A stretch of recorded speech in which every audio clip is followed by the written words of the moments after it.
माननीय सभापति महोदय,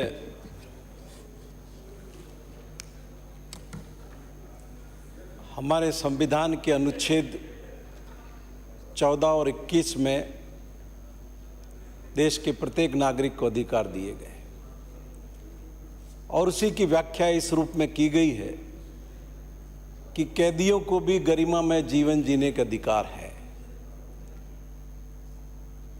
देश की पहली जेल केंद्रीय कारागार पहला 1846 में माननीय सभापति महोदय आगरा में बना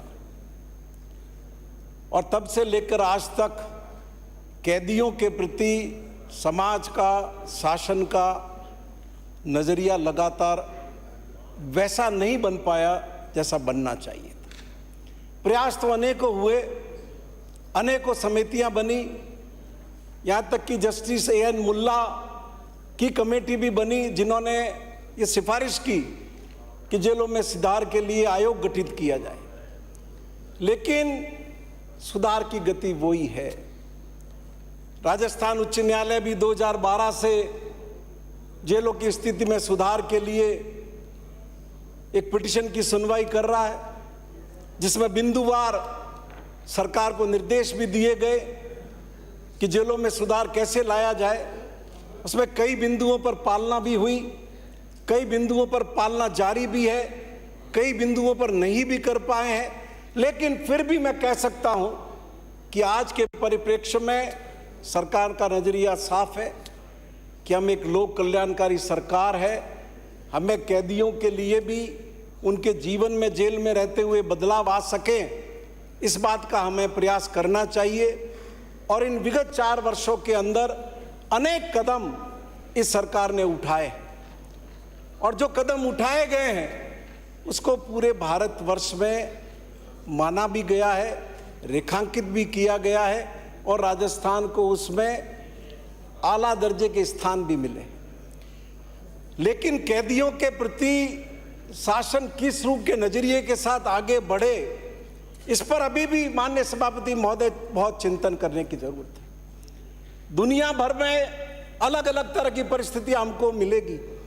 कैदियों को हैंडल करने के मामले में हर राष्ट्र ने अपने अपने तरीके से, अपनी अपनी समझ से कोशिश की है, पर पूरे विश्व में नीदरलैंड एक ऐसा एग्जाम्पल हमारे सामने है जिसने मनोवैज्ञानिक तरीके से इन कैदियों को डील किया है कि उनमें जो अपराध का तत्व है, उनके भीतर जो मानसिकता है, उसको खत्म कैसा किया जाए। और उसका नजरिया है कि आज नीदरलैंड की जेल खाली हो चुकी है। उन्होंने इतना बड़ा परिवर्तन अपने राष्ट्र के कैदियों में कर दिया और कमाल की बात है कि जो जेल नीदरलैंड ने अपने देश के कैदियों के लिए बनाई थी, वो पड़ोस के एक देश नॉर्वे को उन्होंने किराए पर दी है, जिसमें उस जेल में नॉर्वे के कैदी रहते हैं। इसलिए ये एक ऐसा विषय है जिस पर हम जितना ज़्यादा काम करें, जितनी व्यापक दृष्टि से काम करें माननीय सभापति महोदय, वो कम है। मैं निवेदन करना चाहूँगा आपको, राजस्थान के जेल मंत्री जी मेरे क्षेत्र में सिरोही आए थे, तो मैंने उनसे विनती की कि मैं एक राजनीतिक कार्यकर्ता के रूप में तो अनेकों बार संघर्ष में रहा, पर कभी जेल गया नहीं। जेल कमेटी का आपने मुझे सदस्य जरूर बना रखा है, पर कभी मुझे मीटिंग में बुलाते नहीं हैं। कभी किसी तरह के, आपकी केंद्र में सरकार है, आप तो पीछे पड़े हुए ही हो, भेजोगे तो चला जाऊंगा वहां पर, कोई दिक्कत वाली बात नहीं। माननीय सदस्य प्लीज कंटिन्यू। मैं तो अपनी बात कर रहा हूँ, पीछे आप कंटिन्यू करें, आप कंटिन्यू करें कल भी।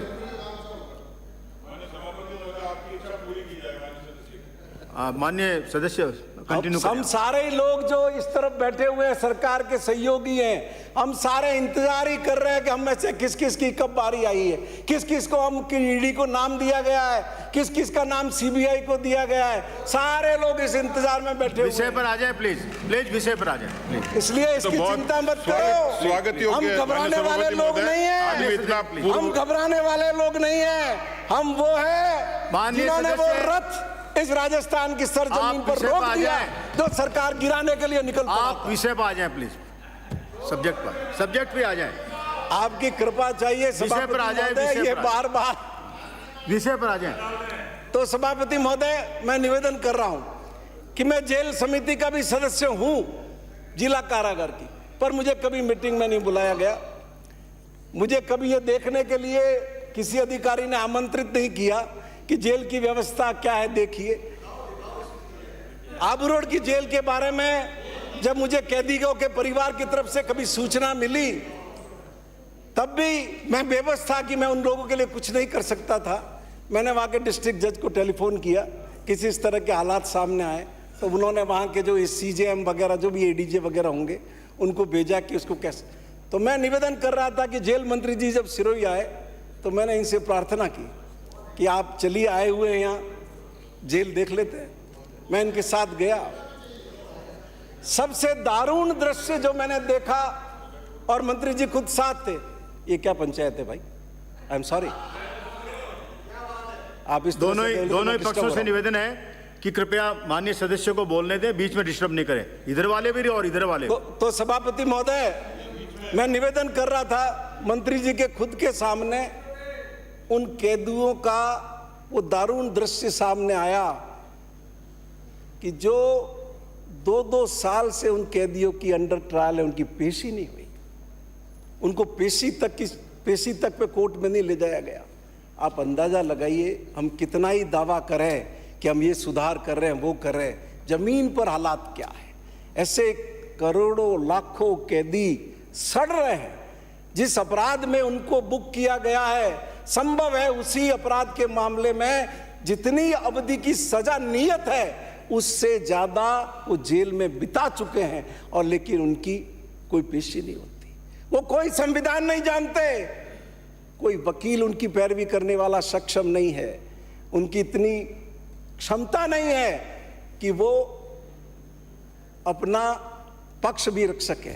ऐसे ही मुझे अनेक मामलों में, जैसे कि पुलिस का स्वभाव है, बहुत बार जब दबाव बनता है, पहले से जो लोग किसी अन्य मामलों में बुक होते हैं उठा के ले आती है, उनको बंद कर देती है। ऐसे इस सदन में ही मैंने 2 मामलों के अंदर खुलासा किया था कि किस तरीके से पुलिस ने हत्या के मामले में लोगों को झूठा फंसाया, और बाद में इसी सदन ने जांच बिठाई, IG लेवल के अधिकारी, और उसने रिपोर्ट दी कि हाँ झूठा फंसाया गया, और सरकार को उनको मुआवजा देना पड़ा। तो ऐसे बहुत से कैदी सड़ रहे हैं, और उसकी मॉनिटरिंग कौन करेगा? कौन मॉनिटरिंग करेगा कि उसकी निश्चित समय पर पेशी होनी चाहिए, उसका ट्रायल समय से चलना चाहिए, उसके केस की सुनवाई नियत समय पर होनी चाहिए। सबसे जरूरी प्रश्न ये है, और आपका जो ये एक्ट है इस बात का कोई प्रावधान नहीं करता। मैं इसकी बहुत बड़ी कमी महसूस करता हूं, क्योंकि मैंने तो आपके साथ, और कोई मैं अपनी ओर से कपोल कल्पित बात नहीं कर रहा हूं, मंत्री जी खुद साथ थे, उनके सामने कैदियों ने वो बातें रखी। इसलिए माननीय सभापति महोदय, मैं मंत्री जी को धन्यवाद दूंगा। एक योग्य मंत्री है, इन्होंने सामाजिक न्याय में भी अच्छा काम किया है, जेल के अंदर भी अपने DG, अभी के DG, पहले वाले DG, इन सब के साथ मिलकर के सकारात्मक दिशा के अंदर राजस्थान में कारागार विभाग को आगे बढ़ाने की कोशिश की है, लेकिन कोई जल्दी नहीं है। आप इन चीज़ों को भी इसमें शामिल करिए, समय ले लीजिए, फिर से 1 दिन 2 दिन के लिए सदन बुला लीजिए, लेकिन अगर इन बुनियादी चीज़ों को आप ठीक नहीं करेंगे तो जो आप हमारी जेलों के अंदर सुधार और परिवर्तन लाना चाहते हैं, हम उस दिशा में आगे नहीं बढ़ सकेंगे। मैं मंत्री जी आपको बधाई दूंगा कि राजस्थान जेलों में सुधार की दृष्टि से अग्रणी राज्य रहा है। प्रतिष्ठित संस्था की 2020 की रिपोर्ट में जेल सुधारों की दृष्टि से राजस्थान को पूरे भारत में पहला स्थान मिला है, और 2019 में राजस्थान का 12वां स्थान था। Inter operable criminal justice system में कारागार विभाग को राष्ट्रीय अपराध रिकॉर्ड ब्यूरो नई दिल्ली में CCTNS तथा ICJS अवार्ड की घोषणा की गई, जिसमें राजस्थान को पहला स्थान मिला। इसलिए बाकी की जितनी राजनीति से प्रेरित होकर जो भी बातें भले ही कर रहे हो, अरे ये सरकार तो जाने वाली है, ये अभी तो आप तो जाने वाले हो, जाते जाते आप ये एक्ट लेकर के आए, ऐसा नहीं। इस सरकार ने 4.5 साल हर क्षेत्र के अंदर ऐसा काम किया है कि पूरे भारतवर्ष में इस सरकार को प्रतिष्ठा मिली है।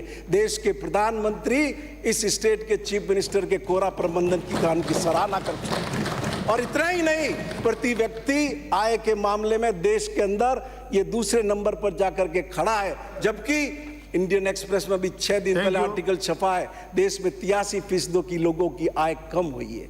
इसलिए ये मुंगेरी लाल के हसीन सपने मत देखो कि जाने वाली है, तो यहीं रहेंगे और अगले 5 साल फिर तुम्हारी छाती पर मूंग हो। मैं निवेदन करूंगा सभापति महोदय, कंक्लूड कर लीजिए प्लीज, कंक्लूड कर लीजिए। कोई नाराजगी है? बहुत लोग हैं बोलने वाले। कोई नाराजगी है? इधर की तरफ से तो मैं पहला आदमी हूं, इधर की तरफ से तो पहला आदमी हूं।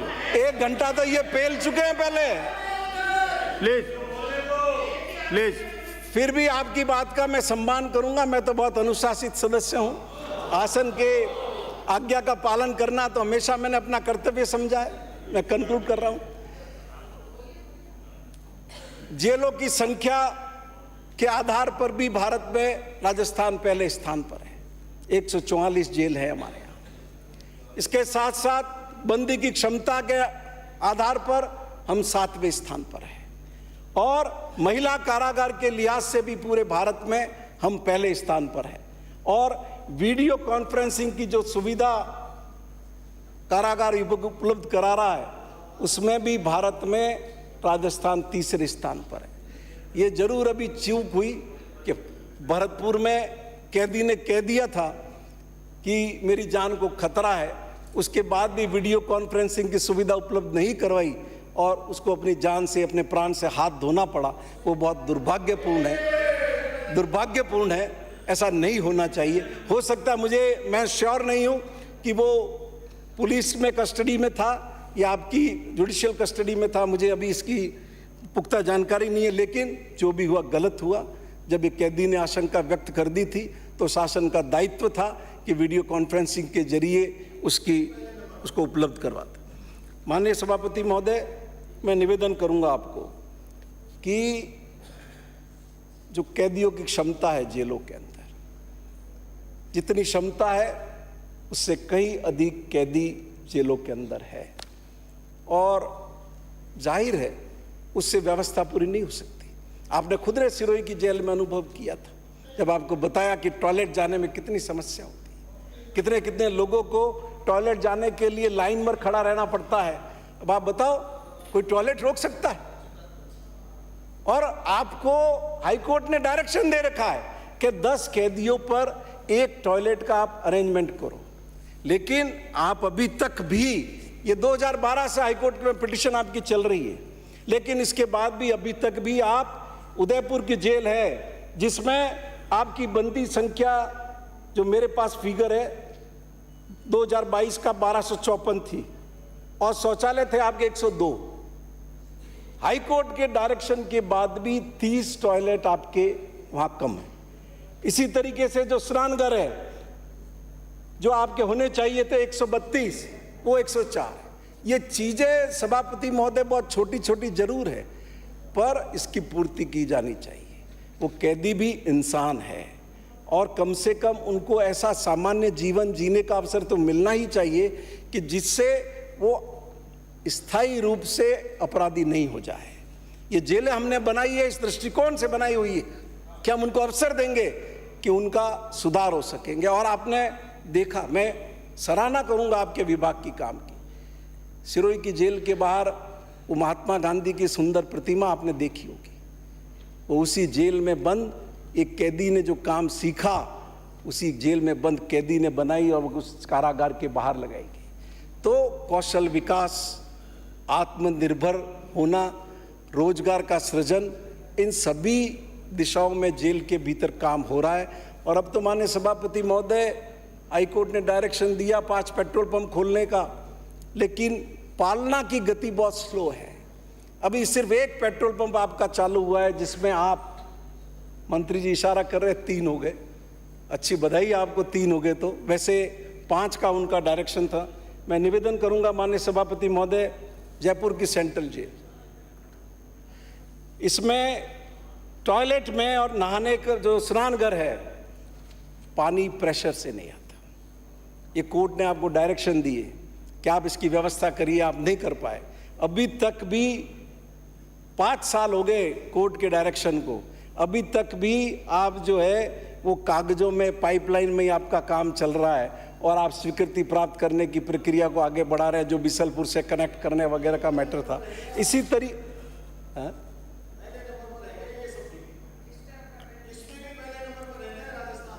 नहीं प्लीज, ऐसा नहीं, गलत। मैं सभापति महोदय, इनकी केसरिया नहीं, आप केसरिया जैकेट देख के मुझे एक चीज ध्यान में आ गई। माननीय सभापति महोदय, 1975 से 77 के बीच में देश के बहुत नेता जेलों में गए, कई पूर्व मंत्री जेलों में गए, कई पूर्व मुख्यमंत्री जेलों में गए, और जेल कैसा नरक है ये उन्होंने उस जेलों के अंदर देखा। लेकिन उसके बाद भी आज 46 साल हो गए माननीय सभापति महोदय, उन जेलों की स्थिति में सुधार नहीं हुआ। सारे बड़े बड़े नेता बन रहे हैं, इसलिए ये बातें करना आसान है। मैं फिर आपके माध्यम से विनती करूंगा कि एक सकारात्मक दृष्टिकोण के साथ आप आगे बढ़ें। और अब भी जो आपने इस कानून में व्यवस्था की है, अब ये आपने कारागार सलाहकार बोर्ड बनाया है, इसमें सारे अधिकारी क्या करना चाहते हो? कम से कम 2 आदमी तो वो रखो जो नॉन गवर्नमेंट के अलावा हो, जो सामाजिक कार्यकर्ता हो, ताकि कम से कम वो बातें जो कैदियों की है वो उसके बीच में रखी जा सके। इसमें आपको क्या तकलीफ है? अब आपने रख दिया इसमें एक हड़ताल पर प्रतिबंध। भाई ये जो आपका कारागार का सेवा है, ये क्या सशस्त्र बल है आपका? ये कोई सशस्त्र बल तो है नहीं, तो इसमें यूनियन बनाने में क्या दिक्कत है अगर उनकी समस्या है? और वैसे भी सरकार की ये जेल कर्मी जो है सरकार की सबसे आखिरी प्राथमिकता पर है, जो आप ये सेवाओं के लाभ सरकारी कार्मिकों को दे रहे हो। इसलिए या तो उनके समकक्ष जेल कार्मिकों को लाओ, और वरना इस तरह के आप रोक मत लगाओ। और जो ये आंदोलनकारी बंदी है, जो किसी एजिटेशन में अरेस्ट होकर के जेल में आ रहे हैं, कम से कम ये प्रावधान तो करो कि उनके लिए उन हार्डकोर अपराधियों के अलावा रहने की व्यवस्था करोगे। वो भी एक जगह और वो भी एक जगह। अभी तो उससे एक राजनीतिक कार्यकर्ता जो किसी जनता के मुद्दे पर संघर्ष करते हुए जेल में आया है, उसमें ऐसा करना ठीक नहीं होगा। और मंत्री जी, मेरा एक सुझाव है, मैसूर के अंदर वहाँ कैदियों की व्यवस्था का काम, ये जो जयपुर में हिंगोनिया गौशाला चलाते हैं अक्षय पात्र, या ये जो मिड डे मील का भी काम करते हैं, उनको दे रखा है। लेकिन आपके अधिकारी पता नहीं क्या अड़ंगा लगाते हैं। आपको बातचीत करके उस दिशा में भी आगे बढ़ना चाहिए, जिससे ये जेलों में जली हुई रोटियां, कच्ची रोटियां, पानी वाली दाल, ये इस तरह का खाना जो कैदियों को मिल रहा है, इससे निजात मिल सके। और कम से कम एक खाना तो उन्हें ढंग सा मिल सके, ताकि आप जो रिफॉर्म्स के प्रयास कर रहे हैं, उस रिफॉर्म्स के प्रयास में आपको और ताकत मिल सके। आपके माध्यम से माननीय सभापति महोदय, मंत्री जी को मैं धन्यवाद देता हूं, और अपना जो जनमत जानने का प्रस्ताव है वो वापस लेता हूं। श्री गोविंद।